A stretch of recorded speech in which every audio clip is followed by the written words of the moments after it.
नमस्ते दोस्तों, आज मैं एक फगुआ गीत सुनाने जा रही हूँ। पारंपरिक है, अलग अलग तरीके से अलग अलग जगह पे गाते हैं और अच्छा लगे तो लाइक करना, सब्सक्राइब करना, शेयर करना। और मेरा गाना अब शुरू होता है। माधुबनवा में हरे माधुबनवा में गैया चरावई घरे कन्हैया में। कान्हा बनवा में हरे माधुबनवा में गैया चरावई घरे कन्हैया में। घर कई जेवनवा कान्हा मनहु न भवैया रे मनहु न भवै। कान्हा भिटवा पे हरे कान्हा भिटवा पे बहुरी लगावई घरे कन्हैया में।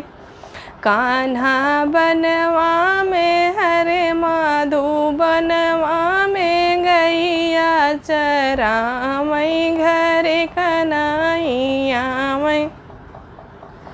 घर कई गेड़ुआ कान्हा मनहु न भवैया रे मनहु न भवै। कान्हा भिटवा पे हरे कान्हा भिटवा पे कुआना खोदावई घरे कन्हैया में।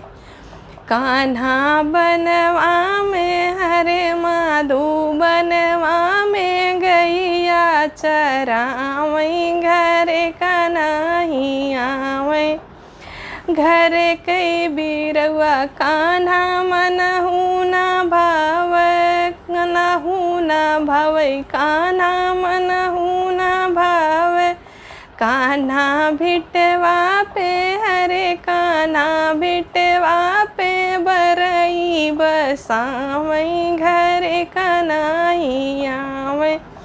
माधुबनवा में हरे रामा बनवा में गैया चरावई घरे कन्हैया में। माधुबनवा में हरे कान्हा बनवा में गैया चरावई घरे कन्हैया में। घर कैसे चरिया कान्हा मनहु न भावै। घर कैसे चरिया कान्हा मनहु न भावै।